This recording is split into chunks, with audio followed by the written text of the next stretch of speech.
Hi, I'm Sherry from Whole Circle Studio. Welcome to week 2 of the Butterfly Bunch Quilt Along. This week I'm going to give you some tips for how I foundation paper piece. So last week we picked out our fabric, we have our coloring sheets ready, we know what we're using. We also have all of our templates cut out, so we're ready to get that fabric attached to our paper. So today I'm going to work with my C piece. We have A through F, and you can start with any of them. You'll notice that on the templates that they're numbered. So for this piece we have C1. We're essentially going to just work our way numerically. So starting with 1, then 2, then 3, and then 4, and then so on. So let's get started. What I did here was I know that this butterfly is going to be using my magenta fabric, dark for the wings and light for the body. So I have part of the wing here, so I labeled with a pencil. I'm using the dark magenta, and I have part of the body for the last piece we put on, C9. So I just labeled, made a note to myself, light magenta, so I don't forget that. Anything that's not shaded is background, which I'm going to be using a yellow for. So first thing we'll want to do is cut a piece of fabric that covers C1 completely, and then a little bit more extra, which we'll get to in a minute. So to do this, you can use a light source like your indoor light, or a window. I'm going to use my light box with my cutting mat on top to see how I'm doing with coverage. So I pre-cut this piece of fabric, and I'm going to lay it down, and I want to make sure that when I lay down the fabric, that the wrong side of the fabric touches the paper, because what we're going to be doing is we're going to be working from the back. When we sew along these lines, this is the back side, and this will be the front side of our block. So I want the right side of the fabric facing out for piece number 1. So I'll put this down in my light box. This is a little bit tight for beginners, I would say, but bear with me for a minute. What you want to do is make sure that your fabric extends beyond all sides of the C1 piece by at least 1/4 of an inch. What I recommend for beginners is make that 3/4 of an inch or more. It'll be way less frustrating. You'll be wasting a little bit of fabric, but it'll be way less frustrating for you. So I could see if I go all the way around C1, it extends beyond by 1/4 of an inch at least. And then for the edge that's on that line that's near the edge of the paper, it extends beyond a little bit of that as well. Okay, so now I need to attach, and I like to use, you can use a pin. I like to use a water-soluble glue stick. I'm just going to attach, and this is only for the first piece because we're not sewing C1 onto the paper. You're just going to use whatever method you like to attach that piece of paper to the fabric. Good. So I could see my fabric is facing outward. That's a good thing. The next thing I want to do is I'm going to make it makes it a little bit easier later on, is I want to take my ruler. The next step will be attaching C1 to C2. So I'm going to take my ruler and put it along that line between C1 and C2 and fold back just the piece of paper. And then what I want to do is, this is going to be our 1/4 inch seam allowance. I'm going to use my add 1/4 ruler, or you can just use a regular old acrylic ruler. You just have to line it up. I find this a lot easier because it has this groove that sticks right to the piece of paper. So that indicates that that distance is 1/4 of an inch from the piece of paper to the fabric. Again, make sure that your paper is folded back. You don't want to cut the paper. You never want to cut the paper. So just make sure that paper is always out of your way. And I'm going to cut that off. So I have 1/4 of an inch seam allowance for C1. The next thing I want to do is get a piece of fabric that will cover C2 and then some. So what I like to do is, this is my background fabric. I like to, from the yardage, cut about a fat 1/8 worth, or about 9 inches by 18 inches worth of fabric. I find that's really manageable for me. I'm going to put my fabric down. If this was a print, I just want to pay attention to which way the print went. I want to make sure ultimately that all of my fabric, the correct side of the fabric, is facing away from the paper. I'm going to turn on my light source. And it's a little tricky to see because that magenta is pretty dark, but I can see that here's my C2. I want this way to be about 3/4, at least 3/4 of an inch away. This way, 3/4 of an inch. Because C2 borders the overall seam allowance of the block, I want to go beyond that by about 3/4 of an inch, and this way 3/4 of an inch. Again, when you become more experienced at paper piecing, you'll find you won't need 3/4 of an inch. You can get closer to 1/4 of an inch, but when you're starting out or just unsure, start with extra fabric. It will be way less frustrating. So I'm just gonna cut that piece of fabric, and I can see that again I have lots and lots of room around C2. So if I just went ahead and I sewed this right now on that C2, I'd have my raw edge showing, and that's not good. So I need to flip it over so that right sides are together of the fabric. So I like to use the rule that I like to place my fabric where I've been. So I've been to C1, that fabric is attached to the paper by the glue stick, not where I'm going. So what I'm going to do is flip the piece of fabric.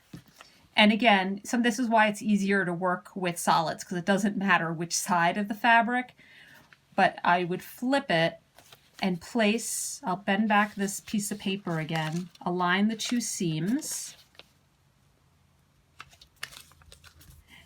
and I'm going to sew along that line. So again, I want to go to C2. I'm placing the fabric that I want for C2 where I've been, not where I'm going. When I flip this over, you could see it's not a huge deal, but I have a little bit extra fabric there. I could trim that off later. I'll show you in a minute. So I'm going to put the fabric back. If this was a print, the print side would be facing, these two correct sides would be together. And now I'm just going to sew along that line. So let's bring it over to the machine. I'm going to hold on to that fabric for dear life.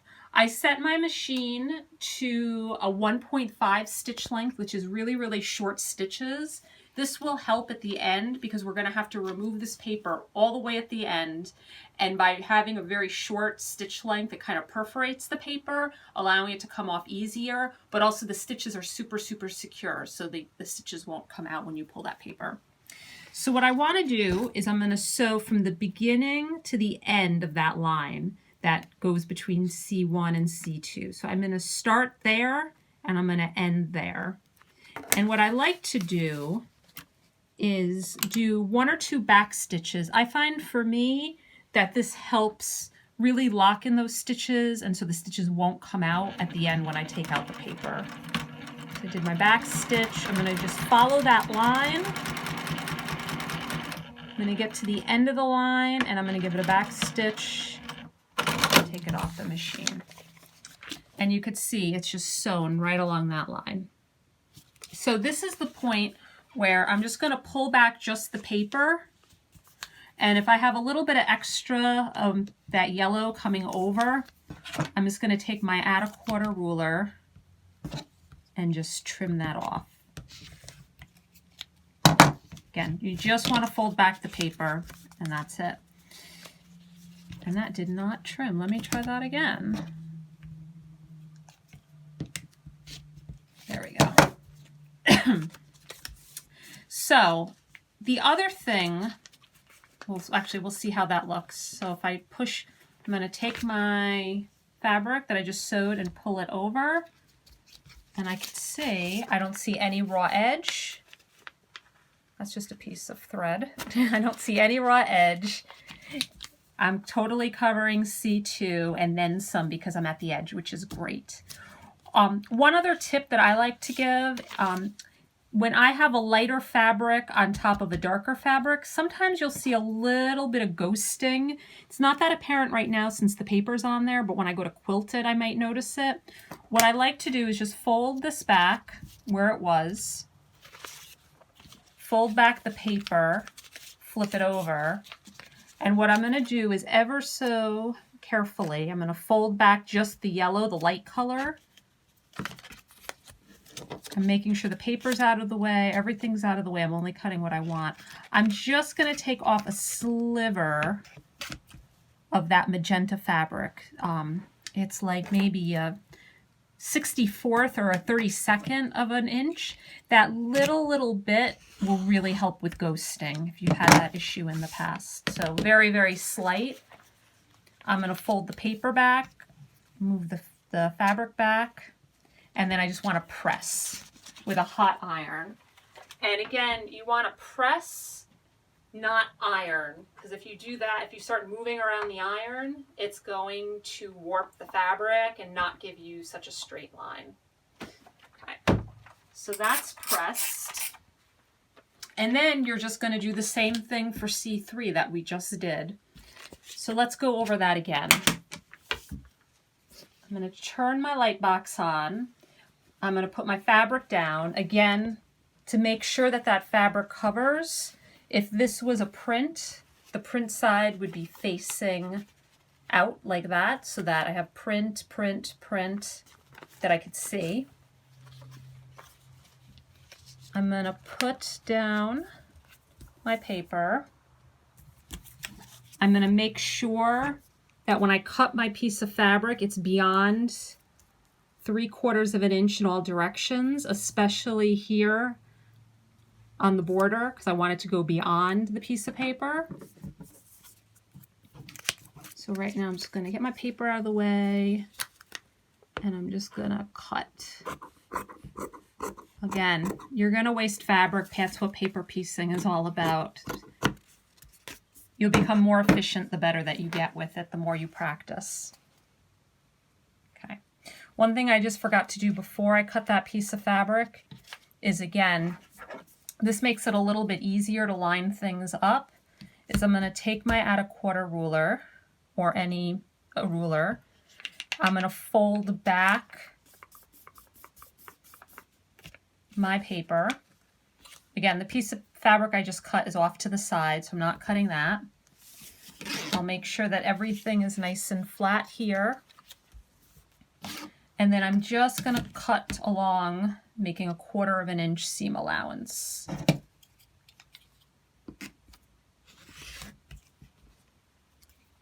And then I could fold back my piece of paper and make sure that's there. Okay. And remember, I don't want the fabric here because I can't see my line. I'm sewing on this piece. I want it on this side. But again, if I just do this and I sewed along that line, I'm going to have a raw edge, and that's no good. So what I need to do is take this piece of fabric. I need to flip it and then align it to the raw edge. And it's okay if it's a little bit more. In fact, I'll do a little bit more for right now. And then I'm going to sew along that line. So that piece of fabric that I cut is where I've been. So sorry about that. I've been at C1 and C2, or essentially I've been on this side of the line. So that's where my fabric is before I sew it. It's where I've been, not where I'm going. Okay. So I'm going to hang on to this with dear life. If you need to, you can always stick a pin in that. And I'm going to bring it over to my machine.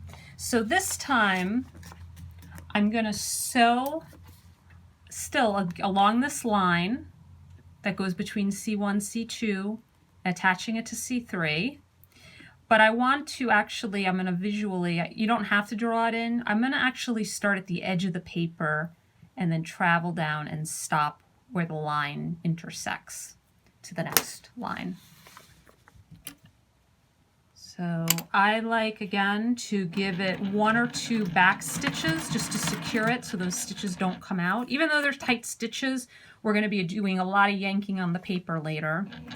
And I'm just going to sew along that line until I get to the end of the line, and I'm going to give it 1 or 2 back stitches. Take it off the machine. And before I flip any fabric around, what I like to do is just flip the paper back. Again, I'm a little bit over. It's not that big of a deal. That would probably be fine. But if you really want to make sure it's a true 1/4 inch seam, you could just trim it if there is extra fabric. And then again, because my background fabric is a little bit lighter, I like to flip the whole thing over, pull back the yellow fabric, and then ever so slightly take off a slight sliver of that dark magenta fabric so I don't get any ghosting.